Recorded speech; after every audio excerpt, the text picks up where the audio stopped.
we often hear people talk about hadith, sometimes quite recklessly and carelessly, saying, "Oh, you know, this hadith is weak.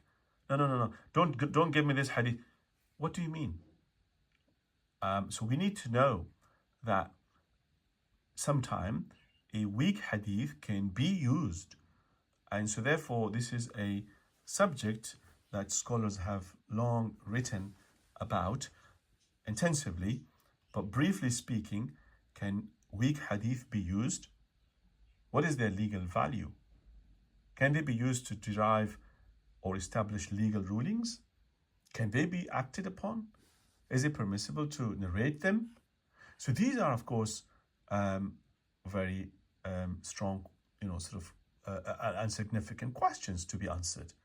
So the scholars of hadith, usul, and jurists, the fuqaha, the usuliyun, jurisprudence, they maintain that it is permissible to narrate weak hadith with two conditions.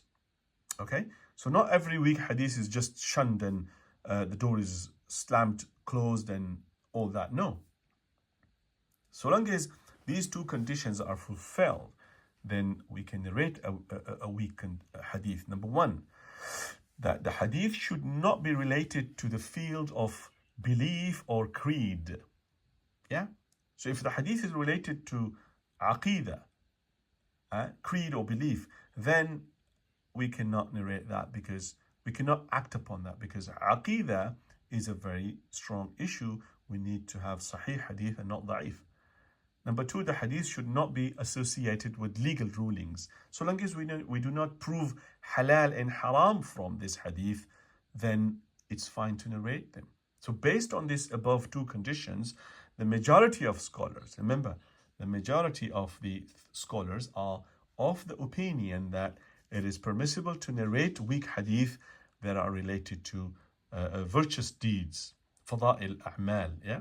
Encouraging good, discouraging evil, character and stories, akhlaq, qisas, yeah? So they're not always a no-no, a red sort of zone area. No. You can narrate them, you can deal with them, so long as they are not associated to the legal rulings and belief in aqidah. So the scholars use language in the passive voice normally, qila and so on and so forth. So that's the indication when they use. Now, there's unanimous agreement that basically it is not permissible to use weak hadith for issues related to belief or creed. Aqidah is aqidah, like I said. It is not permissible to use weak hadith to establish legal rulings. Although you can use weak hadith to strengthen other ahadith, or if it is strengthened by other hadith, then of course you're not heavily rely or solely and completely rely on this weak hadith, but you're relying on the outcome of all the ahadith that you're using. And there is a disagreement amongst the scholars regarding the usage of weak hadith related to the virtues or rewards of deeds, fadail al-a'mal.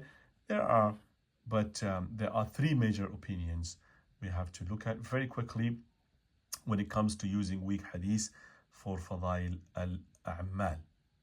Okay, so number one, weak hadith can be, basically should not be acted upon without exception, regardless of whether they are in beliefs, legal rulings, encouraging and warning of righteous deeds, at-targhib wa tarhib, whatnot. That's just categorically not allowed, they say, to use this hadith. Okay, that's one opinion. Who has that opinion? Great hadith scholars such as Yahya ibn Ma'in, al-Bukhari, Muslim, Ibn Arabi, al-Maliki, Abu Shama al-Maqdisi, al-Shafi'i, and Ibn Hazm, rahimahumullah. All these great scholars have this opinion that regardless of anything, we must not be using weak hadith, da'if hadith. The second opinion is that it is permissible to act upon weak hadith without exception if there is nothing else related in that area of discussion. So Imam Abu Hanifa, Imam Shafi, Imam Malik, Imam Ahmed Hanbal, all the four schools of thought would say, look, it is permissible, if there's nothing else related in the area of discussion. So you still have a source where you can rely upon. And the third is that it is permissible to act upon weak hadith that are related to fadail al-a'mal, al-targhib wa-tarhib, and not those related to beliefs and legal rulings. This is the third opinion as we looked at. So it is important, therefore, to note that the scholars who permitted the use of weak narrations for virtues, even, they promote good and warn against evil. Even these people, they place three conditions that regulate the use of weak hadith. Imam Nawawi, rahimahullah, Imam Suyuti, rahimahullah, great scholars, they are of the opinion that they must, fulfill these conditions. Number one, the hadith should not be very weak, extremely weak. It should not be a fabricated hadith, of course. Number two, that the hadith should be within the scope of an authentic legal principle that is applied and accepted in either the Quran or Sunnah. You see? And within the scope, it shouldn't be against Quran or other established Sunnah. And number three is that its weakness is not authenticity be realized when applying it. Okay? So we have to always keep in mind that it is weak. And this means that when acting upon this hadith, a person should not believe with full certainty that the Prophet ﷺ himself actually said or did this. Rather, there is a possibility he did so, and it is being acted upon in hope of receiving reward. So that's, in a nutshell, the detail of the weak hadith and acting upon it.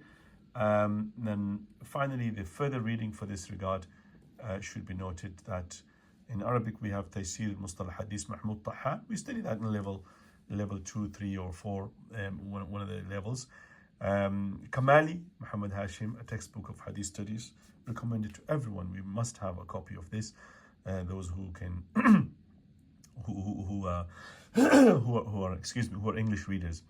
A'zami, Muhammad Mustafa al-A'zami, Studies in Hadith, Methodology and Literature, very great book. Then we have Jonathan A. Brown, Muhammad's Legacy in the Medieval and Modern World, and Zubairi, Forhan Zubairi, Introduction to Hadith Studies, also very great